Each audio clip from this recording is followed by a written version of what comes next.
한지를 내가 아노니 거기는 사탄의 권자가 있는 데라.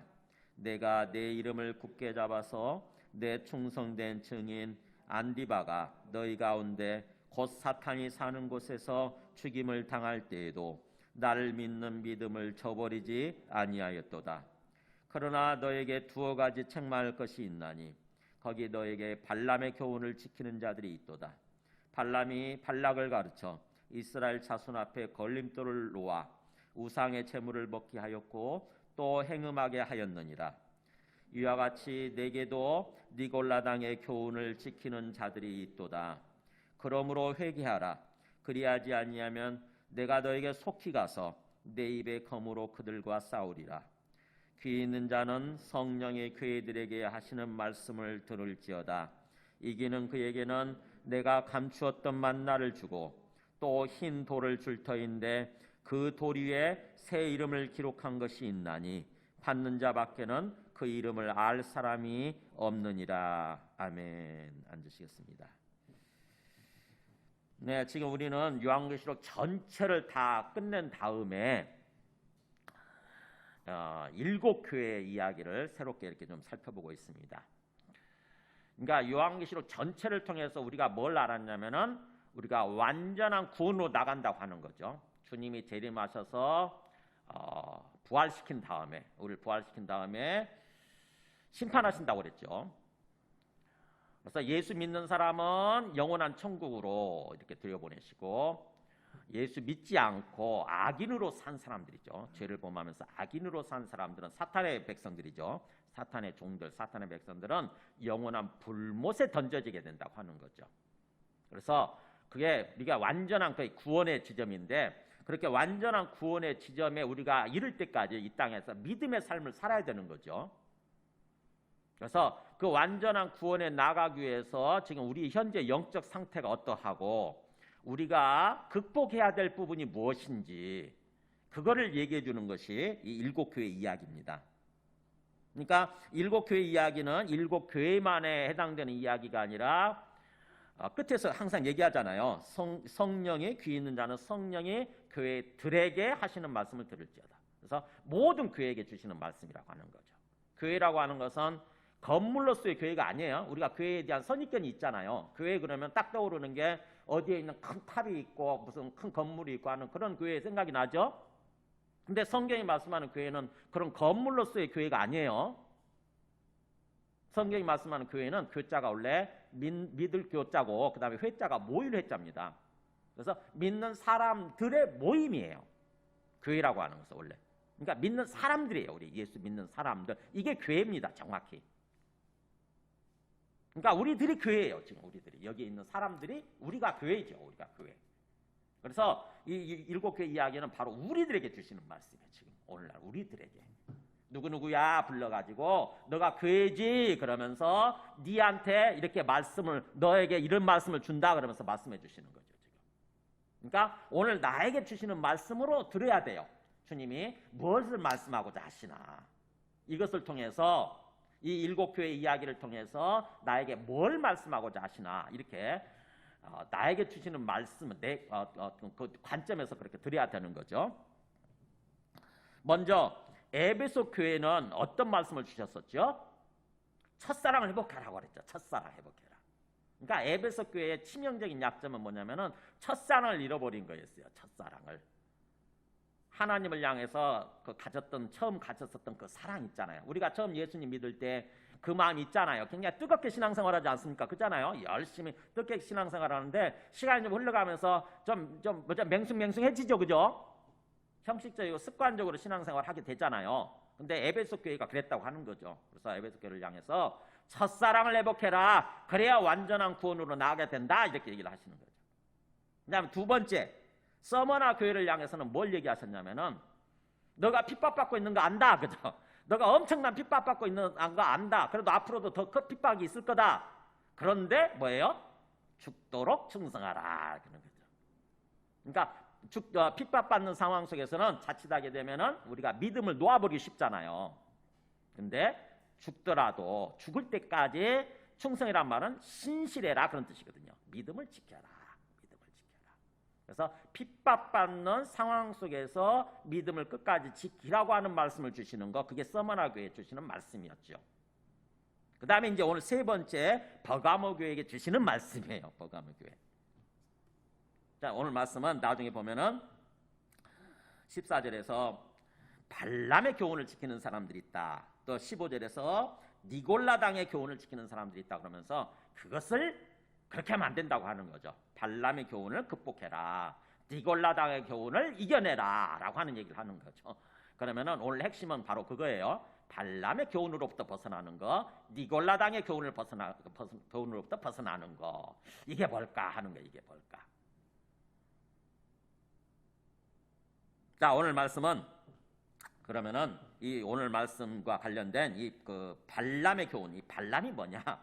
민수기 25장이 나오는 얘기예요. 민수기 25장부터 22장부터 25장까지 좀 길게 나오죠. 발람의 이야기가 길게 나오는데 우리 지금 다 읽어볼 수 없잖아요. 요약을 해드릴게요. 제가 제가 요약을 해놓은 목사님이 계시더라고. 그분의 그걸 가지고 와서 동영상으로 제가 틀어드릴게요. 그리고 제가 나중에 민수기 말씀을 가지고 다시 한번 좀 설명을 해드릴게요. 간단하게. 자, 우리 그 발람의 이야기가 어떤 이야기인지 한번 혹시 민수기 읽어보신 분들은 기억을 한번 되살려 보세요. 한번 보시도록 하겠습니다. 이게 발람의 그 민수기에 나오는 그걸 그림으로 그리는 거예요. 이게 발람입니다. 이게 발람이라는 사람이고 그 다음에 발람이 나귀를 타고 있네요. 그리고 여기는 천사예요. 이렇게 나타나는데 이거 그림이 두 개예요. 이거는 렘브란트, 유명한 우리 렘브란트가 그림이고 이거는 렘브란트 스승이었던 사람이 4년 전에 그린 그림이에요. 그래서 역시 똑같이 이게 지금 발람이 있고 그 다음에 나귀를 타고 있고 여기 천사가 앞에 딱 가로막고 있고 써 있고 하는 그런 이야기가 나오는 거죠. 한번 설명을 하시는데 한번 들어보도록 하겠습니다.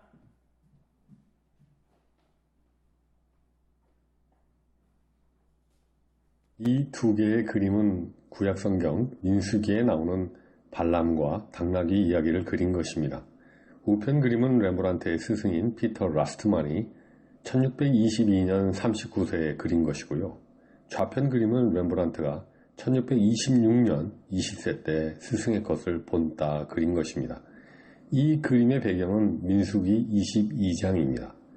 발람이 모압에게서 돈을 받고 이스라엘을 저주하려고 아침에 일어나서 자기 나귀에 안장을 지우고 모압 고관들과 함께 갑니다. 그가 감으로 말미암아 하나님의 진노가 임하셔서 여호와의 사자가 그를 막으려고 길에 섭니다. 나귀가 여호와의 사자가 칼을 빼어 손에 들고 길에 선 것을 보고 길에서 벗어나 밭으로 들어갔습니다. 발람은 여호와의 사자가 길에 선 것을 보지 못하고 나귀를 길로 다시 들어서게 하려고 채찍질하고 나귀가 여호와의 천사를 보고 몸을 피하자 발람이 다시 채찍질하였습니다. 그때 여호와의 천사는 앞으로 더 나아가서 좌우로 빠져나갈 틈이 없는 좁은 문으로 섰습니다. 나귀가 그 천사를 보고 땅에 엎드리자 발람이 화가 나서 자기 지팡이로 나귀를 때렸습니다. 그때 여호와께서 나귀의 입을 열어 말을 할 수 있게 하시자 나귀가 발람에게 이렇게 말하였습니다. 내가 무엇을 잘못했다고 이렇게 3번씩이나 나를 때리십니까? 내가 나를 놀렸기 때문이다. 내 손에 칼만 있었더라면 벌써 너는 죽었을 것이다. 나는 오늘까지 당신이 평생 타고 다니는 나귀 아닙니까? 내가 당신에게 이렇게 한 적이 있었습니까? 없었다. 그때 여호와께서 발람의 눈을 밝히시자 그는 비로소 여호와의 천사가 칼을 빼들고 길에 서 있는 것을 보고 머리를 숙이며 땅에 엎드렸습니다. 한번 스승과 제자의 그림을 다시 보시겠습니다. 청출어람이라고 할까요? 스승 라스트만의 그림을 보면 발람이 당나귀를 쳐다보아야 하는데 정면을 쳐다보고 있는 것을 보실 수 있습니다. 렘브란트의 그림을 보시면 발람이 당나귀와 대화하는 듯한 모습으로 잘 표현되어 있음을 보실 수 있습니다. 발람은 매우 노한 눈빛으로 당나귀를 보고 있으며 그의 입은 욕을 하는 듯합니다. 그리고 3번이나 얻어맞은 당나귀는 매우 섭섭한 눈으로 주인인 발람을 바라보며 따지는 듯 입을 벌리고 있습니다. 여기서 발람의 이름은 백성을 부패시키는 자라는 뜻입니다. 실제 발람은 하나님의 뜻을 어기고 돈을 위하여 이스라엘을 부패케 하는 아이디어를 모압 왕인 발락에게 기어이 알려주고 맙니다. 발람의 이름은 구약 성경뿐만 아니라 신약 성경에서도 거론이 됩니다. 요한계시록 2장 버가모 교회에 거짓 선지자가 들어와서 발람의 교훈을 끌어들였다고 나오고 있습니다. 그런데 우리는 이런 발람의 교훈인 잘되는 나, 돈을 사랑하는 나, 본성적인 나를 어떻게 이길 수 있을까요? 결국 이런 육체의 욕망을 처리하는 유일한 방법은 그리스도의 십자가의 능력에 있음을 살면서 더욱 깊이 깨닫게 됩니다. 하나님 아버지의 사랑으로 비롯된 그리스도의 십자가와 피만이 우리의 욕심과 죄를 벗어나게 할 수 있음을 고백합니다. 갈라디아서 5장 24절 그리스도 예수의 사람들은 육체와 함께 그 정과 욕심을 십자가에 못 박았느니라.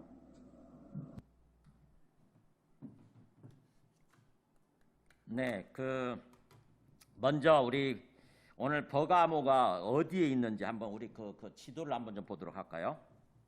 버가모 교회 지도.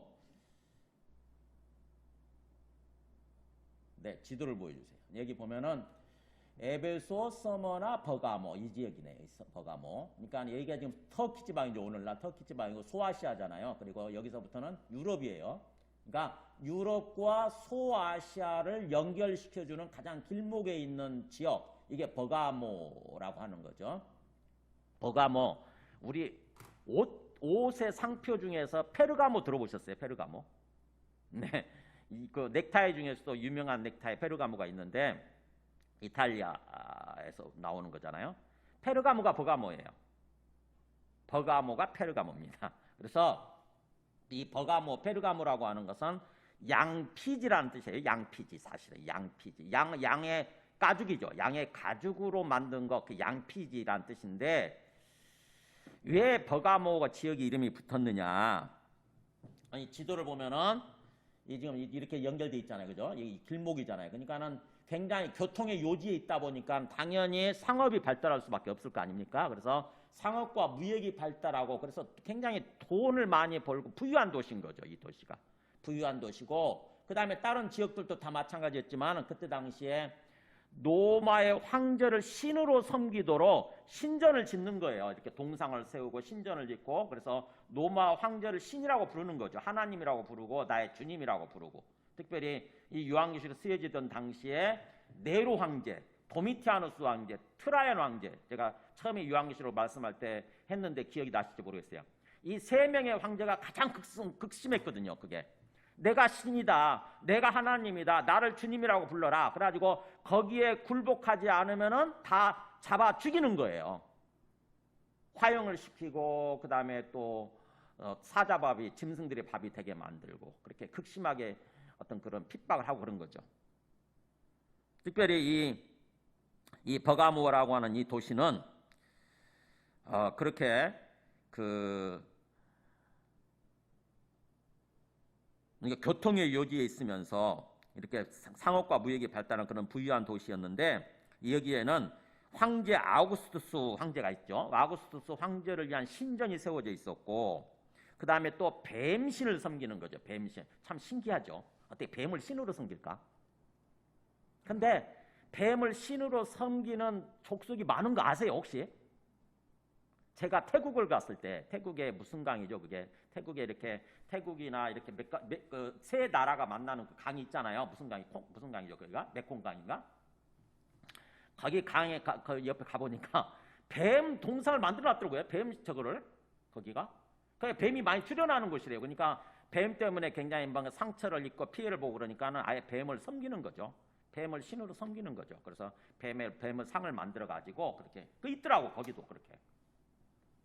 우리 같은 말도 안 되는 짓이지만 옛날에 그런 거 있잖아요. 우리 제주도에서도, 제주도에 또 복음이 전해지기 전에 우리 이기풍 목사님인가 복음을 전하기 전에 제주도에서도 그 뱀을 섬기고 있었잖아요. 뱀한테 갖다 제물 바치고 사람을 이렇게 제물 인신 공양하고 이렇게 했었잖아요. 그런 것처럼 이렇게 뭔가 어떤 그 자연의 피조물인데 그것이 우리한테 크게 다가오게 되면은 거기서 꼼짝 못하고 그걸 신으로 섬기게 되는 거죠, 사람들이. 이 아마 로마 제국도 그랬던 것 같아요. 뱀신을 섬기는 뭐 그 이름도 어려워.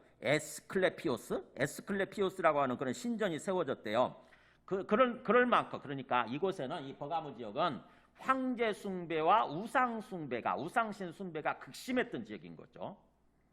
황제를 신으로 숭배하고 그 다음에 또 뱀이나 이런 것들을 우상을 이렇게 신으로 숭배하는 그런 곳이 극심했던 곳이에요. 근데 우리 예수 믿는 사람들은 거기에 어렵잖아요. 그게 그죠? 예수 믿는 사람들은 여호와 하나님만이 하나님이라고 알고 있기 때문에 다른 존재를 향해서 하나님이라고 못 부르는 거예요. 그리고 예수 그리스도만이 주님이시고 우리의 구원자라고 알고 있기 때문에 다른 존재를 향해서 주님이라고 이렇게 못 부르는 것입니다. 그러면 어떻게 되죠? 그건 세상 사람들 자기들은 황제를 하나님이라고 부르고 주님이라고 부르는데 예수 믿쟁이들은 이게 안 하는 거야. 안 따라하는 거예요. 그럼 어떻게 되죠? 핍박을 할 수밖에 없어요. 핍박을 할 수밖에 없습니다. 옛날에 우리 일제시대 때 일본 사람들이 천황을 신이라고 이렇게 숭배하도록 그렇게 강요를 했잖아요. 그게 신사참배 아닙니까? 신사를 지어놓고 신전을 지어놓고 천황을 거기다 모셔놓고 상으로 이렇게 동상으로 모셨겠죠. 모셔놓고 위패를 모셔놓고 거기다 절하라고 그랬어요.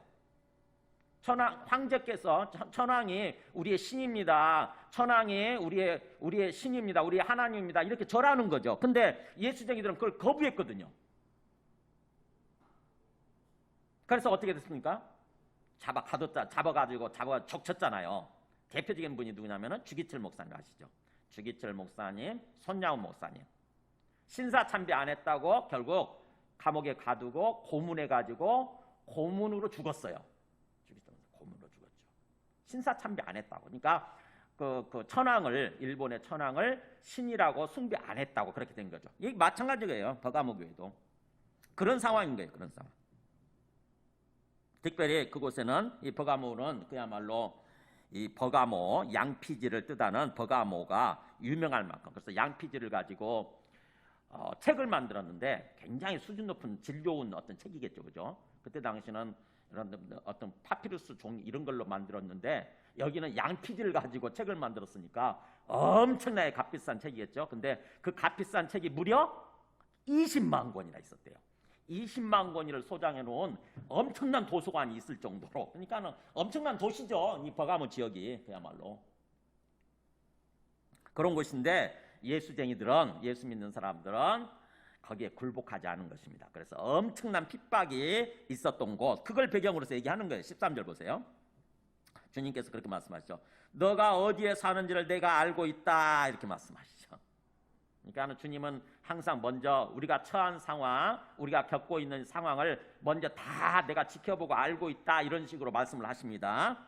뭐냐면은 너가 지금 어디에 살고 있는지를 내가 알고 있는데 거기는 사탄의 권자가 있는 데다. 사탄의 권자, 사탄의 권세가 있는 좌석이죠. 즉 다시 말하면 사탄의 핵심 센터예요. 사탄의 중심지. 사탄이 그 자리를 워낙 유명한 곳이니까 워낙 어떤 중요한 도시니까 그걸 딱 차지하고 사탄이 통치하고 있는 거죠. 그런 곳이에요. 그러다 보니까는 그것을 위협하게 되면은 우리 예수쟁이들이 사탄에게 굴복하지 않고 그래서 황제를 신으로 숭배하지 않고 또 뱀이 사탄을 뜻할 거 아닙니까? 뱀을 신으로 숭배하지 않고 그렇게 되면은 죽일 수밖에 없는 거죠. 핍박하고 죽일 수밖에 없어요. 그래서 사탄의 권자가 있는 데인데 너 내 이름을 굳게 잡아서 그러잖아요. 그런 엄청난 핍박에 가해지는 상황 속에서도 놀랍게도 이 버가모 교회 사람들은 뭐예요? 주님의 이름을 놓지 않았다고 하는 것입니다. 오직 아무리 어떤 핍박에 가해져도 예수님만이 나의 주님이시다 그러면서 예수님을 굳게 잡았다고 하는 거죠. 그러면서 심지어 어떤 상황까지 갔느냐?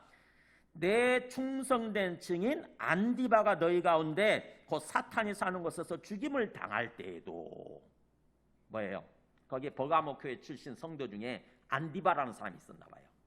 근데 안디바라는 사람이 죽임을 당합니다. 그러니까 뭐예요? 이 사람은 굉장히 믿음이 확실해가지고 절대로 난 못 받아들인다. 절대로 나는 황제를 향해서 신이라고 못 부르고 그 다음에 또 뱀을 향해서 내가 주님이라고 못 부른다. 그렇게 저항을 했겠죠. 결국에는 뽐보기로 죽이는 거예요. 그게 순교 아닙니까? 그잖아요. 이슬람사에서도 마찬가지예요. 오늘날 이슬람사회나 저쪽 북한이나 또는 중국 공산주의 국가나 이런 데서는요, 예수님을 주님이라고 이렇게 부르는 것 때문에 그들을 이렇게 잡아서 감옥에 가두고 고문하고 또 죽이고 그러잖아요. 그런 것처럼 여기서 안디바가 그렇게 죽임을 당하는 거죠. 그렇게 되면 어떻게 됩니까? 보통 사람들은, 믿음이 연약한 사람들은 아이 뜨거 그러는 거죠. 아 뜨거. 아이고 나도 죽게 생겼네. 자칫하면 어떻게 해요? 굴복하는 거죠. 굴복하는 거예요. 그래서 우리 일제시대 때 그렇게 굴복했어요. 교회가 굴복했어요. 섬시요. 교회가 공식적으로 굴복을 했습니다. 공식적으로 신사참배하기로 결정을 내려요. 신사참배했습니다. 그래서 왜냐하면 죽으니까 그냥 황제에다가 절한 거예요. 실제로 신이라고 하면서 절한 거예요.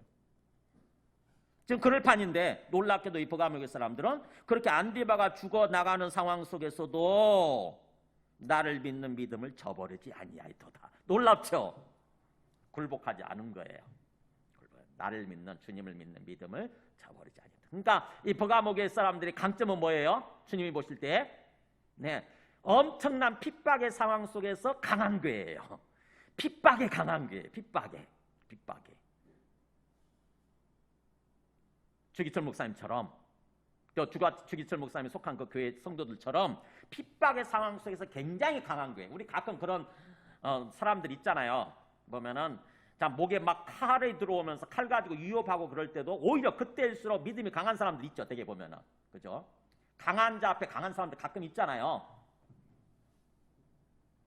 막 위협이 들어올수록, 죽음의 위협이 들어올수록 더 믿음을 포기하지 아니하고 그냥 더 강하게 믿음을 지키는 사람들이 있는데 버가모 교회가 그랬다고 하는 것입니다. 그러니까 아주 훌륭한 교회죠, 그죠? 굉장히 훌륭한 교회예요, 아주. 그런데 그 버가모 교회에게 치명적인 약점이 있다고 하는 것입니다. 그게 바로 14절에 보세요. 핍박의 상황 속에는 굉장히 강한데 이상하게 뭐에 약하냐? 그러나 너에게 두어 가지라고 하는 것은 아주 작은 몇 가지예요. 이게 저 두어 가지 책망할 것이 있나니 그게 바로 뭐냐면은 거기 너에게 발람의 교훈을 지키는 자들이 있도다. 이게 버가모 교회 정말 핍박에는 강한 교회인데 뭐에 약하냐? 발람의 교훈. 아까 봤죠? 아까 우리 동영상을 제가 보여드렸는데 발람의 교훈에 약하다고 하는 거죠. 이게 뭘까? 발람의 교훈. 핍박을 이겨내고 핍박에 그렇게 강한 교회면 다른 게 아무것도 문제가 될 것 같지 않은데 이상하게 발람의 교회는 약하다고 하는 거죠. 그 발람 설명을 하죠. 그 발람의 교훈이 약한 게 뭐냐? 또 설명을 하죠. 발람이 발락을 가르쳐서 이스라엘 자손 앞에 걸림돌을 놓아 우상의 제물을 먹게 하였고 또 행음하게 하였느니라. 이게 간단한 요약 설명이에요. 우리는 이것 갖고는 잘 모르니까 민수기 22장에서 25장까지 이야기로 돌아가서 한번 살펴볼 필요가 있어요. 민수기 22장 5절에 보면은 발람이 누구냐? 지도부터 보여주세요. 지도. 그 앞에 지도를 보여주실까요? 여기에요. 여기 보면은 이스라엘 사람들이 출애굽을 한 다음에 이렇게 가나안 땅을 향해서 들어가는데 여기가 가나안 땅이죠. 여리고 있는데 여기 가나안 땅을 향해 들어가는데 여기가 모압 족속이 모압 나라가 있었어요. 모압 나라. 이 모압 나라를 통과해서 들어가야 되거든요. 이렇게 모압 나라를 통과해서 이렇게 들어가야 되는 거 아닙니까? 근데 모압이 나라에서 그게 통과시켜줄 리가 없잖아요. 그렇잖아요. 그래서 모압 왕의 발락이라는 사람이 그걸 허락을 안 씁니다. 통과시켜주지 않아요. 그러면서 어떻게 하냐면은 자기가 뭔가 좀 두렵고 걱정이 되니까 누구한테 도움을 요청하냐면은 이 발람이라는 사람한테 도움을 요청해요. 발람은 여기 살고 있었습니다. 여기가 어디냐면은 아까 지도 보여줘 보세요. 여기 유프라테스가 있죠. 이거 유프라테스가. 여기를 이스라엘 사람들은 여기서 이렇게 우루 지방에서 살다가 이렇게 조상들이 건너왔지 않습니까? 우루에서 먼저 살고 있다가 아브라함의 조상들이 여기서 살고 있다가 하란으로 옮겨왔고 하란에서 가나안 땅으로 이렇게 들어온 거잖아요. 거기 그 강을 건너서 들어왔거든요. 유프라테스강. 그러니까 우리식으로 하면은 저 압록강이나 두만강 지역인 거죠. 거기에 발람이 살고 있었어요. 메소포타미아 지역이죠. 이게 바빌론이 있는 이 메소포타미아 지역. 거기에 다시 아까 그 지도로 보여주세요. 얘가 그러니까 발람이 그 유프라테스강 메소포타미아 지역에서 살고 있으면서 유명한 제사장이라고 하는 것입니다. 전설적인 인물이래요. 전설적인 인물. 그야말로 그러니까 어떻게 보면은 제사장이니까 일종의 어떻게 보면 무당이고 점쟁이고 그런 거죠. 무당, 용한 무당, 용한 점쟁이에요. 근데 이 사람에 대해서 민수기 22장 가서 읽어보면 참 신기한 사람이에요.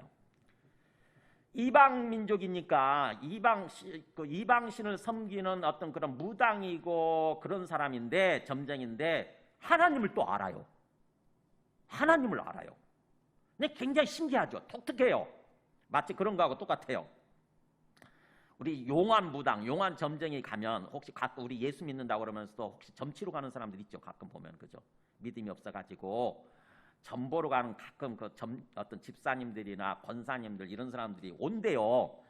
무당이었다가 회개하고 예수 믿은 그 어떤 자매가 춘천 한마음교회 어떤 자매가 그런 고백을 하더라고. 자기한테 점 보러 오는 사람들, 교회 사람들이 되게 있었대요. 근데 딱 보면 안 돼. 저 사람이 예수 믿는 사람이란 걸 안 돼. 그래서 뭐라고 그러냐면은 당신은 예수쟁이구만. 여기 오지 말고 가서 예수 잘 믿어 그런대요. 그러면 그 사람들이 그 무당의 말을 듣고 예수 믿는 거예요. 아이고, 내가 여기 오면 안 되는 거구나. 무당의 말을 듣고 예수를 잘 믿는 사람들이 있어요. 아마 그런 거죠, 그런 거. 이 사람이, 이 발람이라는 사람이 아주 용한 전설적인 인물이다 보니까 하나님을 알아요. 그래서 이 실제로 1967년도에 이 발람의 어떤 비문이 이 근방에서 발견이 됐어요. 이 야복강 근방 있죠. 이 근방이 야복강이잖아요. 이 근방. 이 야복강 근방에 그 야복강에서 그 뭐죠? 야복강을 건너오다가 누구죠? 야곱이 하나님을 만나잖아요. 그죠? 분이엘의 하나님. 그러면 야복강에서 일어난 일 아닙니까? 그 야복강에서 비석이 발견이 됐는데 거기에 발람의 얘기가 기록이 돼 있대요. 뭐라고 그러냐면은 발람은 당시 사람들한테 저주를 선포했고 메소포타미아 일대에서 아주 명성이 자자한 선지자였다. 이렇게 기록이 돼 있대요. 그러니까 발람의 이야기가 실제 역사적인 인물이고 사실인 거예요. 유명했던 사람인가 아주 전설적인 인물인가 봐요. 한마디로. 그러다 보니까 발락 왕이 멀리에 있는 발람한테 도움을 요청하는 거예요. 뭐냐면은 와 이스라엘 사람들이 엄청나게 몰려온다. 지금 여기 막 250만 명이나 되는 사람들이 몰려오고 오면서 막 어떤 사람들하고도 싸워서 이기고 그랬잖아요. 하나님이 앞장서 싸우셨기 때문에 그런 사람들이 막 몰려오니까 겁이 덜컥 난 거죠. 그래가지고는 발람이 당신이 빨리 여기 와서 이스라엘 사람들 좀 저주해달라 그래요. 이스라엘 사람들 저주해달라. 그래서 그 사람들이 완전히 멸망하도록 그렇게 저주해달라고 요청을 해요. 발람이 안 갑니다. 내가 누군데? 안 간다고. 근데 그 발락이 어떻게 하냐면 이 발람하고 발락 나 이름이 비슷하니까 헷갈리지 마세요. 발락이 어떻게 하냐면은 발람한테 어떻게 유혹할까요? 안 오네? 엠만 해갖고 안 오네? 어떻게 하면 사람들이 넘어올까요? 네, 점쟁이들한테 점 안 쳐줘? 그럼 어떻게 해요? 복채를 많이 주면 돼요. 돈을 많이 주면 다 해주게 돼 있어. 발락도 그렇게 합니다. 그래서 성경에 보면 22장 5절 보세요. 민수기 22장 5절 이렇게 나오잖아요. 그가 발락이겠죠. 모아방 발락이 사신을 부올의 아들 발람의 고향인 강가, 아까 유브라테스 강이죠. 강가로 이렇게 보냅니다. 그래가지고 발람을 부르게 하여 이르되 뭐라고 하냐면은 청하건대 와서 나를 위하여 이 백성을 저주하라 그래요. 이 이스라엘 백성들 저주해달라. 그대가 복을 비는 자는 복을 받고 저주하는 자는 저주를 받을 줄 내가 알미니라. 이거 나오잖아요. 얼마나 유명했는지. 발람이 말한 대로 발람이 어떤 사람을 저주하면 그 사람이 저주받아서 멸망해버리고 발람이 어떤 사람을 이렇게 막 축복해주면 그 사람이 잘 되는 거예요. 성공하는 거예요. 그러니까 굉장히 아주 용한 무당이지. 용한 점쟁이야. 유명한 인물이 된 거죠. 그래서 그걸 발락이 듣고 그래서 발람을 초청한 거죠. 근데 웬만하면 안 오니까 어떻게 하느냐 보세요. 모압의 그 장로들, 모압의 어떤 그 대신들이겠죠. 고위 관직에 있는 그런 사신들을 보내는 거죠. 그 다음에 그 미디안의 장로들이 뭘 가지고 갑니까? 손에 두둑한 복채를 가지고 가는 거예요. 두둑한 복채. 그러니까 엄청난 돈을 가지고 가는 거죠. 그리고 또 뭘 가지고 유혹하냐면 내가 그대를 높여 크게 존귀하게 하고 뭐예요? 한 자리 줄게 그거잖아요. 높여줄게. 당신 더 유명해지게 해줄게. 내가 대통령 되면 당신 총리 자리에 앉히든지 아니면 법무부 장관 줄게. 이런 거잖아요. 이런 거. 자리 욕심으로 자리로 유혹하는 거예요. 두둑한 돈과 그 다음에 자리로 명예죠. 명예. 이걸로 유혹하는 것입니다. 어떻게 됐을까요? 네, 그렇게 오지 않던 발람이 와요. 발람이 와가지고 그래서 이 발락 왕이 발람을 데리고 다니면서 이스라엘 백성들을 이렇게 다 포기하면서 저주해달라고 합니다. 근데 저주를 안 해. 이 하나님이 개입하셔가지고 발람한테 저주를 못하게 만들어요. 오히려 이스라엘 백성들을 축복하게 만듭니다. 그러니까 발락이 짜증이 나죠. 화가 나는 거예요. 첫 번째 했더니 그렇게 저주는커녕 축복해버리네. 그래서 뭔가 잘못 봐서 너무나 이스라엘 백성들이 엄청난 어떤 그런 규모로 있는 것을 봐서 그런가 보다. 겁먹고 그러나 보다. 그래가지고는 이스라엘 백성들의 꼬리만 보여주는 곳으로 데리고 왔어. 꼬리만 보여주고 이제는 한번 저주해봐라 그래요. 근데 또 축복을 해요. 그래서 세 번째 다른 지역에 가서 또 보여주면서 저주해달라고 하는데 또 축복을 해요. 결국에는 발락 왕이 화가 나가지고 당장 내 앞에서 꺼져 그래요. 빨리 도망가라. 그렇다면 내가 너 죽이겠다 그래요. 근데 그때 이 발람이 가면서 자기도 복채도 많이 받고 그러니까 미안하죠. 그죠? 저주해 주러 왔는데 저주는커녕 축복의 말씀이 나와버리니까 하나님이 개입하셔가지고 축복의 말씀을 하게 하니까 자기도 미안하겠죠. 그래서 발람이 한 꾀를 냅니다. 꾀. 그게 발람의 교훈이에요. 어떤 꾀를 냈을까요? 한번 그 다음 말씀 보여줘 보세요.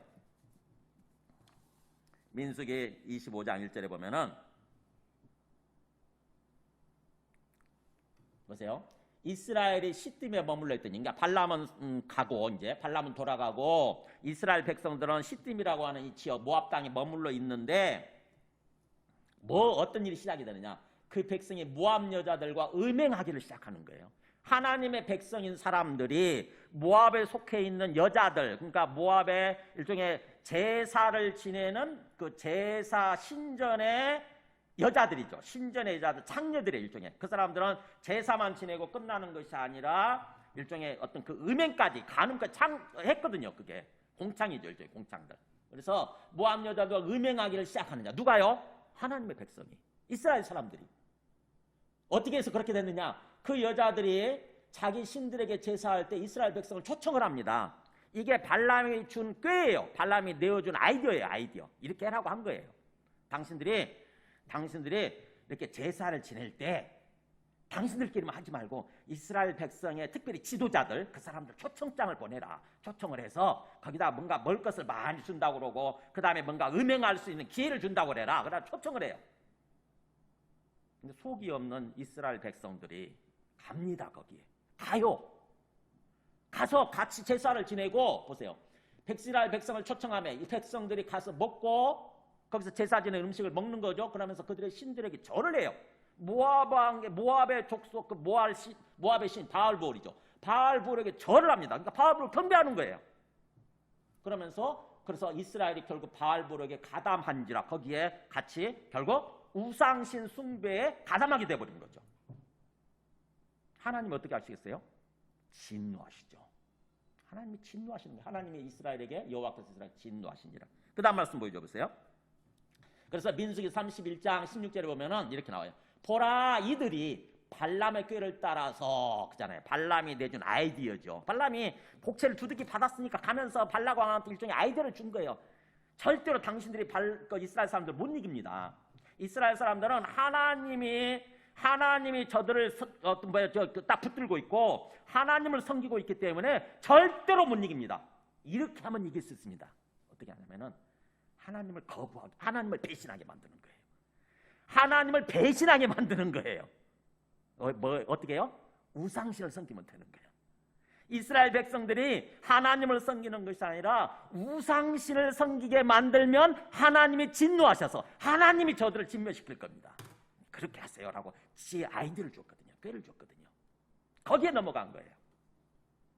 그래서 이들이 발람의 꾀, 발람의 아이디어를 따라서 이스라엘 자손을 부활의 사건에서 여호와 앞에 범죄하게 하여 하나님 앞에서 범죄하게 하여 결국 여호와의 해중 가운데 연병, 전염병이 일어나게 하였느니라. 그래서 하나님이 진노하셔서 어떻게 이들을 이스라엘 백성들 심판하시느냐. 그 다음 말씀 보여줘 보세요. 민수기 22장 4절 보여줘 보세요. 22장 4절, 민수기 22장 4절. 네, 여기 25장 4절. 네, 맞네요, 여기. 여호와께서 모세에게 이르시되 백성의 수령들을 잡아서 태양을 향하여 여호와 앞에 목매달라. 그러니까 수령들이 간 거죠. 지도자들이 간 거예요. 소위 지도자들이 가서 그 짓을 한 거죠. 그러면서 모세가 결국 이스라엘 재판관들에게 이르되 너희는 각각 그 바알부올, 그러니까는 그 바알이 신이란 뜻이잖아요. 하나님이란 뜻이에요. 신. 바알부올에게 가담한 사람들을 죽여라.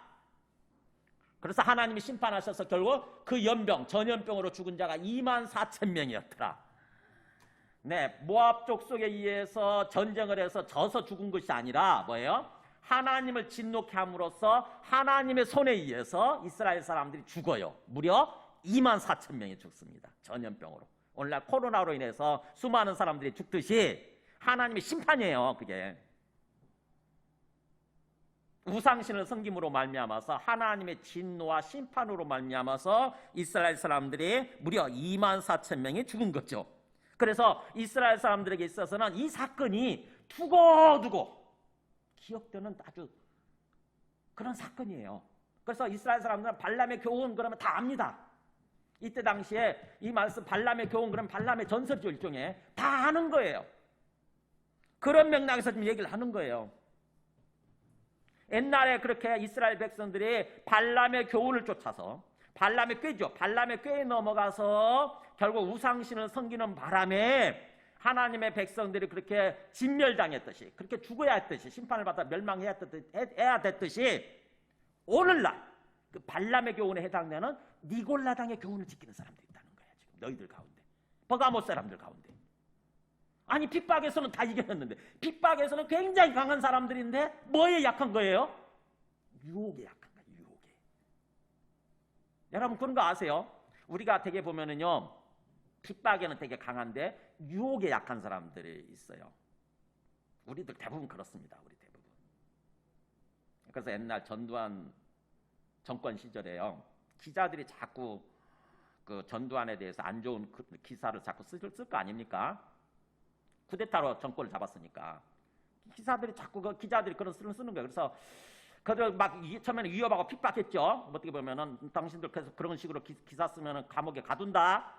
그랬는데 굴복하지 않는 거야 기자들이. 어떻게 할게요? 네, 월급을 대폭 올려주게 만든 거예요. 기자들한테 월급을 올려주고 그다음에 엄청난 어떤 경제적인 어떤 그걸 보상해 주는 거예요. 그러니까는 거기에 넘어가 버립니다. 기자들의 그게요 아주 무디어 뭉툭해져요. 어느 순간부터 전두환 정권에 대해서 비판하는 것이 아니라 이제 찬양하고 뭔가 그런 기사를 쓰기 시작하는 거죠. 사람들은요 핍박에는 강해도 유혹에 되게 약해요. 아시겠어요? 대부분의 사람들 같습니다. 저를 포함해서 우리 모두 대부분의 사람들이 유혹에 되게 약해요. 지금 이 버가모 교회 사람들이 그랬다고 하는 거죠. 그래서 이 발람의 교훈에 해당되는 15절 이와 같이 너에게도 니골라당의 교훈을 지키는 자들이 있도다. 그러니까 이 발람의 교훈은 바로 그 유혹에 넘어갔던 발람이 또 그런 식으로 이스라엘 사람들을 유혹하도록 일종의 유혹의 깨를 준 것이 이 발람의 교훈, 발람의 가르침인 거죠. 그래서 그런 식으로 또 이 버가모 교회 사람들을 유혹하는 그런 유혹의 어떤 그런 손길이 있다고 하는 거죠. 그게 니골라당의 교훈이에요. 니골라가 누구냐면은 우리 그 사도행전 6장에 7명의 집사를 세울 때에 교회를 섬기는 7명의 집사를 세울 때 그 중에 한 명이 니골라거든요. 근데 그 사람이 원래 헬라인 출신인데 헬라 사람이에요. 근데 유대교회에 들어갔다가 예수님에 관한 복음을 듣고 그리스도인이 돼요. 근데 나중에 뭐예요? 유혹을 받아서 어디에 넘어가냐면은 영주주의자로 넘어가요. 영주주의자. 영주주의자는 뭐냐면은 오늘날 구원파들의 뿌리죠. 구원파 아시죠? 그 세월호 사건을 일으킨 유병헌이나 또 우리 저 서울로 올라가다 보면은 양재동 근방에 왼쪽에 박옥수 그 기쁜 소식 선교회 그 있잖아요. 그 구원파예요. 그리고 또 과천에 가면 과천 삼거리 거기에 보면은 이요한인가 그런 사람이 또 있죠. 보면은 원래 그 사람들 이름을 개명해냈는데 다 그게 이제 구원파 집단들이에요. 그 구원파 집단들은 뭐라고 믿고 있냐면은 예수님을 알기만 하면 예수님에 관한 지식을만 가지면 구원받는 거다. 이렇게 믿어요. 그래서 영적 지식만 가지면 구원받는 거고 또 뭐예요? 구원받으면 죽어서 천국 가는 거니까 이 땅에서 제대로 삶을 살지 않아도 된다. 이렇게 얘기를 해요. 영적 지식만 가지면 구원받은 거고 그러면 우리는 구원받았기 때문에 더 이상 죄인이 아니기 때문에 이 땅에서 뭔가 도덕적인 삶을 산다거나 성결하고 거룩한 삶을 산다거나 그럴 필요가 없다는 거예요. 그래서 죄를 지어도 되는 걸로 이렇게 돼버리는 거죠. 그래서 세월의 사건이 어떻게 해서 일어났느냐 뭐예요? 예수님 믿는다고 그러면서 법에 따라 행동하지 않은 거죠. 죄악된 삶을 산 거예요. 법을 어기고. 그러다 보니까 그 세월호 사건이 그렇게 일어난 거죠. 세월호가 뒤집어져 버린 거잖아요. 그게 구원파예요. 그게 영주주의자들이에요. 영주주의자들. 이게 니골라당의 교훈이라고 하는 게 바로 영주주의자들 말하는 거예요. 영주주의자들. 그러니까 초대교회 때 이 사람들이 굉장히 극심했어요. 정통 신앙을 갖고 있다가 정통교회 다녔어요. 제대로 예수님 믿고 삶을 살다가 어느 순간부터 유혹을 받아서 거기에 넘어가 버린 거예요. 유혹에 넘어간 사람들. 그래서 베드로후서 2장 15절도 보면은 베드로도 똑같은 얘기를 해요. 이렇게 보면은 베드로후서 보여주세요. 베드로후서 2장 15절에 보세요. 한번 읽어볼까요? 15절에 시작. 그들이 바른 길을 떠나 미혹되어 부올의 아들 발람의 길을 따르는도다. 그는 불의의 삭슬 사랑하다가 그 다음에 제가 읽을게요. 자기의 불법으로 말미암아 책망을 받되 말하지 못하는 나귀가 사람의 소리로 말하여 이 선지자의 미친 행동을 저지하였느니라. 너희들 가운데 이렇게 발람의 길을 따르는 영주주의자들이 있다고 하는 거죠. 영주주의자들. 초대교회 때. 그러니까 구원파 집단들이 있다고 하는 거예요. 우리 솔직히 얘기하면은 뭔가 사이비 이단의 그걸 받아들여서 사이비 이단의 가르침을 따르는 사람들이 있다고 하는 것입니다. 유혹에 넘어가서. 그 사람들은 바른 길을 떠나 그러잖아요. 예수님 믿고 제대로 삶을 살고 있었어요. 근데 어느 순간부터 유혹에 넘어가가지고 거기를 떠나서 발람의 길을 가는 그런 사람들이 있다고 하는 거죠.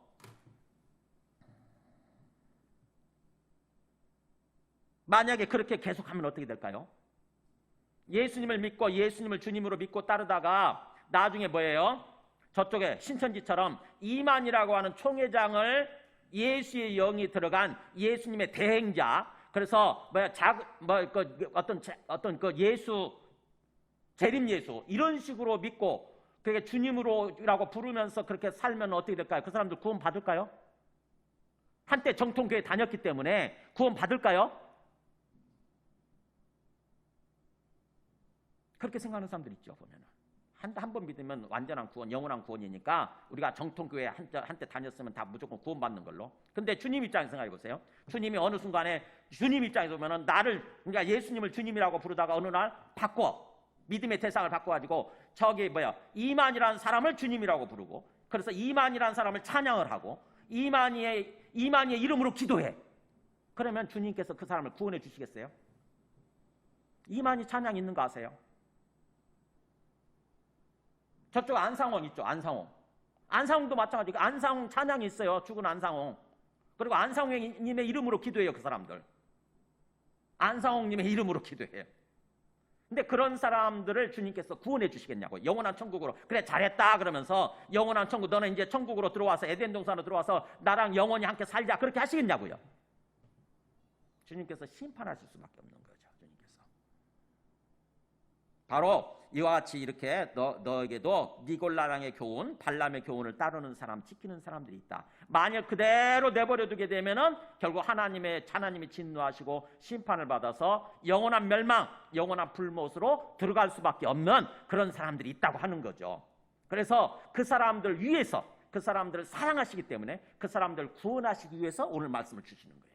자, 어떻게 해야 될까요, 우리가? 어떻게 될까요? 거기 답 나오잖아요. 주님의 해결책이에요. 주님의 처방전이에요. 16절 같이 읽습니다. 16절 시작.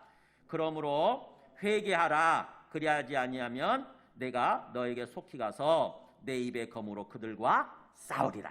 자, 주님이 처방전이 뭐예요? 회개하래. 회개가 뭡니까? 아이고 제가 잘못했습니다라고 한번 그렇게 말하면은 그게 회개인가요? 아니요, 그렇지 않습니다. 회개는 돌이키는 거예요. 그러니까 자백과 함께 내가 뭔가 잘못 알고 있었네, 내가 잘못 믿고 잘못 살고 있었네, 그걸 깨달았으면 주님 앞에서 있는 그대로 고백을 하는 거죠. 그 죄의 자백이에요. 죄를 자백하는과 동시에 이제는 결단을 하는 거죠. 거기서 돌아서는 거예요. 나는 이만희 총회장이 나의 주님인 줄 알았더니, 안상홍이 나의 주님인 줄 알았더니 이게 아니네, 큰일 났네, 이거 내가 잘못 살고 있었네. 뭐예요? 돌이켜서 주님께로 돌아오는 것입니다. 하나님께로 돌아오는 거, 그게 회개예요. 그러니까 우리가 흔히 자꾸 머리로만 알고 있는 거, 그리고 입술로 한번 고백하는 정도를 자꾸 회개라고 생각을 하는데 그렇지 않습니다. 삶을 돌이키지 않으면 진정한 회개가 아니에요. 삶을 결단하고 돌이키는 것입니다. 그래서 우리한테 의지가 주어진 거예요. 의지. 인간은 의지적인 존재예요. 개나 동물은 의지가 없습니다. 그냥 본능에 따라서 살아가는 거지 의지가 없어요. 우리는 하나님을 닮은 존재로 지음받아서 의지가 있습니다. 우리가 결단하면 돼요. 결단하면. 깨달았으면, 말씀을 통해서 깨달았으면 결단하고 돌이키는 거, 의지적으로 돌이키는 거, 그 결단이 필요한 거죠. 그게 회개입니다. 주님은 그렇게 말씀하시는 거예요. 회개해라, 돌아서라, 하나님께 돌아와라, 이거죠. 만약 계속 그러지 않으면 어떻게 합니까? 어떻게 한다고 그러십니까?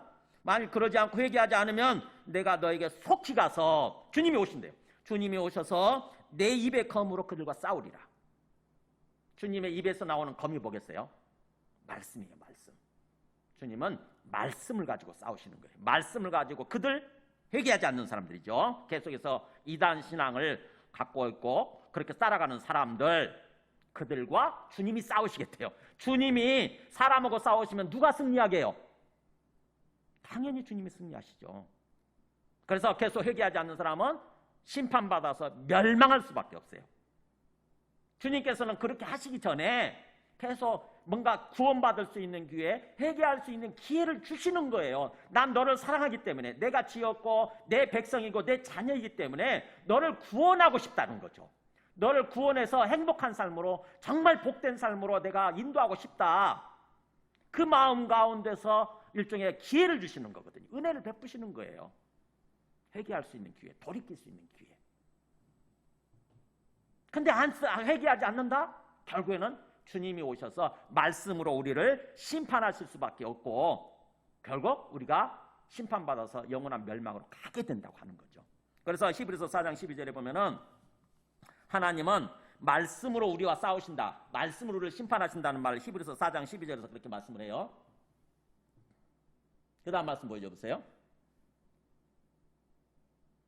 여기 나오잖아요. 한번 위에 읽어볼까요? 시작. 하나님의 말씀은 살아있고 활력이 있어 좌우의 날선 어떤 검보다도 예리하여, 그 다음에 제가 읽습니다. 혼과 영과 및 관절과 골수를 찔러 쪼개기까지 하며, 같이 읽습니다. 또 마음의 생각과 뜻을 판단하나니.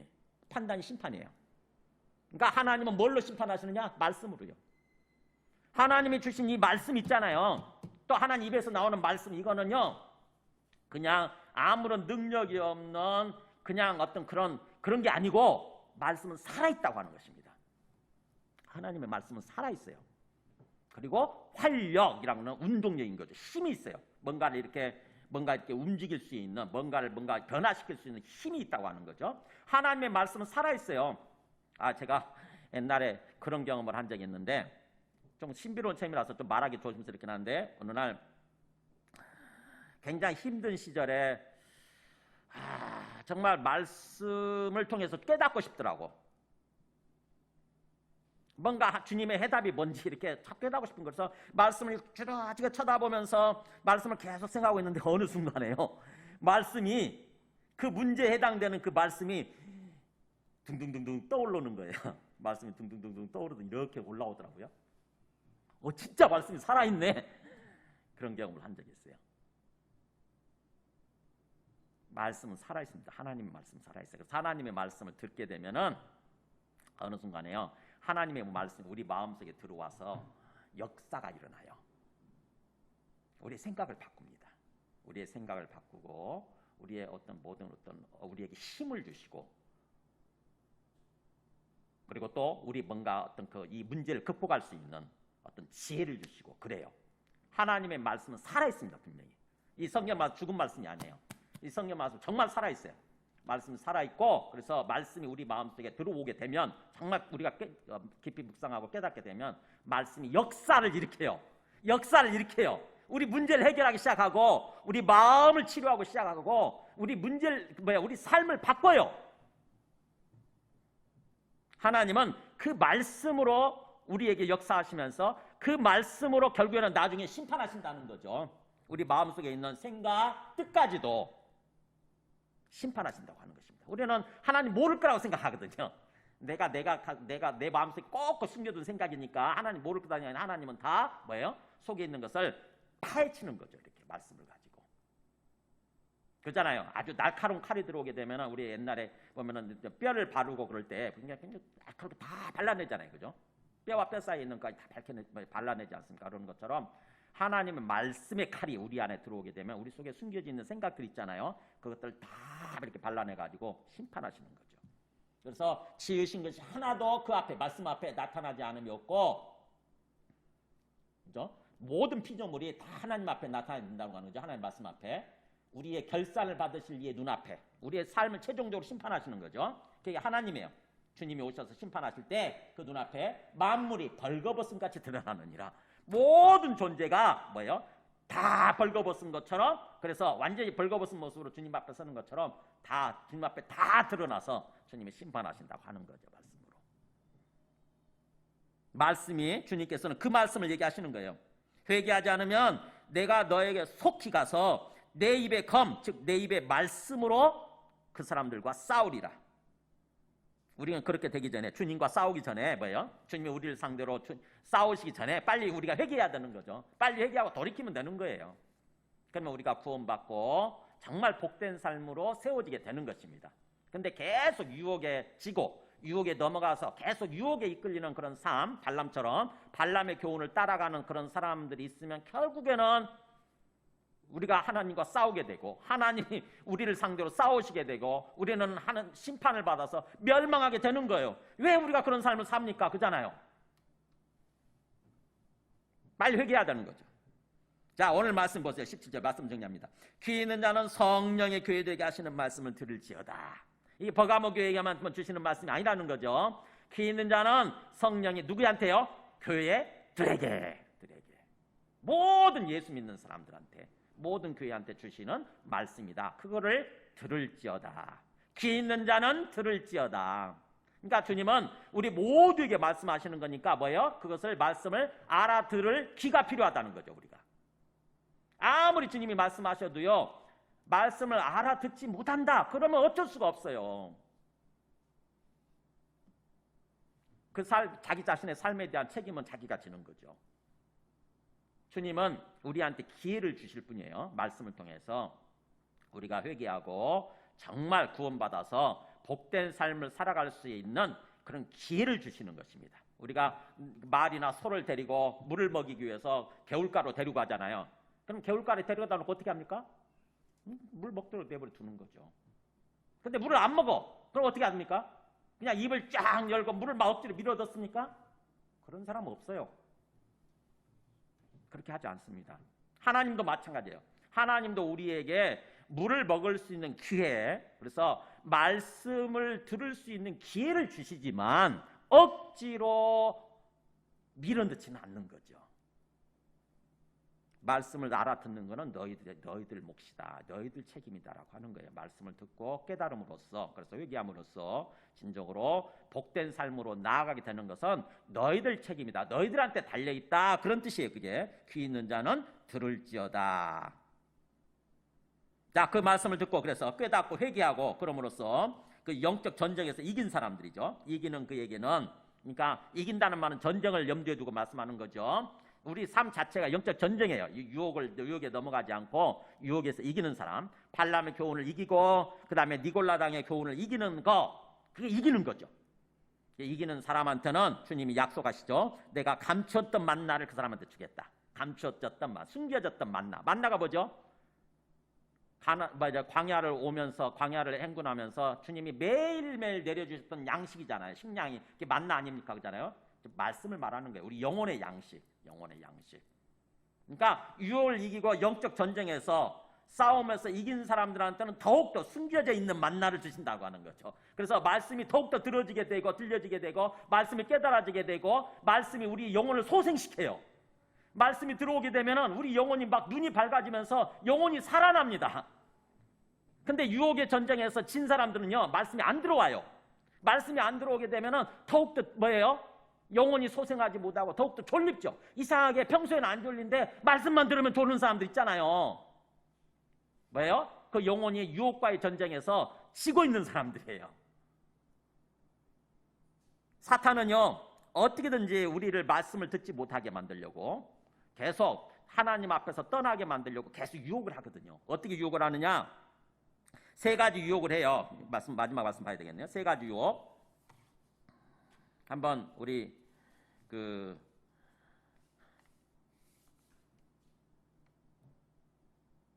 요한일서 2장 16절 한번 보여주실까요? 이 세 가지, 우리가 이 땅에서 살아가면서 광야 같은 이 세상을 살아가면서 항상 이 세 가지 유혹을 해요. 마귀가 우리를 유혹할 때는 세 가지로 유혹합니다.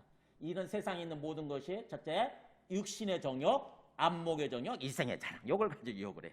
육신의 정욕이 뭔지 아시죠? 우리가 육체를 갖고 있기 때문에 육체의 욕망이죠. 육체의 욕망. 뭐 성적인 욕망이나 그래서 음행 이런 거 있잖아요. 다 그걸 가지고 유혹을 한다거나. 이스라엘 사람들 넘어갔죠? 아까 발람 때. 그 다음에 두 번째 유혹은 뭐냐면 안목의 정욕이에요. 안목의 정욕. 뭐죠? 눈의 정욕. 눈에 들어오는 거 다 갖고 싶어 하는 거. 소유욕이에요. 소유욕. 재물욕심. 재물욕심. 아까 발람이 여기에 넘어간 거죠. 그렇죠? 발람이라는 사람이 넘어간 거예요. 복채를 두둑히 보내니까. 그 다음에 마지막 욕심 뭐예요? 마지막 유혹의 욕심이 이생의 자랑이에요. 이 땅에서 나를 너 유명해지게 해줄게. 너 출세하게 해줄게. 너 한 자리 줄게. 이생의 자랑. 여기에 또 넘어갔죠. 아까 발람이. 그죠? 그러니까 이 세 가지 참 핍박에는 강해도요. 이 세 가지를 가지고 유혹하면 뭔가 걸려요. 넘어가기 쉽습니다. 우리 모두가. 다 여기 연약해요.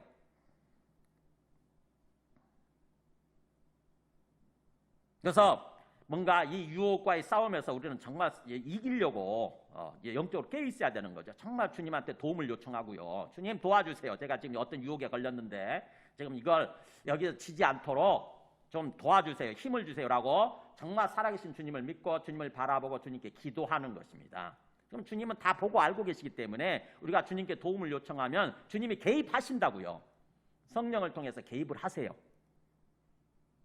기도할 때 그걸 깨닫게 되는 거죠. 기도할 때. 그래서 내가 그렇게 이기는 자에게는 감추었던 만나, 정말 말씀이 들리기 시작하는 거죠. 감추었던 만나, 숨겨져 있던 만나를 줄 거고 말씀을 주실 거고 그 다음에 또 마지막 뭘 준다고 그러냐면은 흰돌을 주겠다. 흰돌. 이 흰돌은 그 돌 위에 새 이름을 기록한 것이 있나니 받는 자밖에는 그 이름을 알 사람이 없느니라. 자, 흰돌은 뭐냐? 옛날 이스라엘이 법정에서 이렇게 재판을 할 때 검은 돌이 있고 흰 돌이 있어요. 그래서 그 소송에서 그 법정에서 진 사람한테는 검은 돌을 주고 이긴 사람한테는 흰 돌을 주는 거죠. 그래서 흰 돌이라고 해서 뭐냐면은 승리의 표예요. 승리의 표. 네가 이겼다. 네가 이겼다. 즉 다시 말하면 하나님의 나중에 주님의 그 영원한 심판 법정이죠. 주님이 재림하셔서 영원한 심판 법정에서 우리가 재판을 받게 될 텐데 심판을 받게 될 텐데 그때 주님이 우리한테 흰 돌을 주시겠다고 하는 것입니다. 네가 이겼다 이제. 그러니까 너는 뭐예요? 영원한 구원, 완전한 구원으로 나아가게 된다라고 이렇게 해주시는 거죠. 말씀을 정리합니다. 자, 오늘 이 버가모 교회를 통해서 주님께서 주시고자 하는 메시지가 뭐라고 생각을 하세요? 정리가 좀 되세요? 앞에서 에베소 교회는 뭐를 극복해야 되죠? 첫사랑을 극복해야 돼. 첫사랑을 회복해야 되는 거. 그 다음에 두 번째 교회 서머나 교회는 뭐가 문제였죠? 핍박의 상황을 잘 이겨내야 되는 거. 그죠? 핍박의 상황 속에서 죽도록 충성하는 거, 즉 죽을 때까지 신실하게 믿음을 지키는 거. 이게 서머나 교회 두 번째 교회에 주시는 말씀이고, 자, 오늘 세 번째 버가모 교회한테 주시는 말씀 뭐예요? 유혹의 상황인 거죠. 유혹받는 상황 속에서 유혹을 이겨내는 거. 그러니까 각 교회마다 특징들을 다 기억하고 계셔야 돼요. 이것을 통해서 우리가 온전해지게 되고 그 다음에 완전한 구원으로 나아가게 된다고 하는 거죠.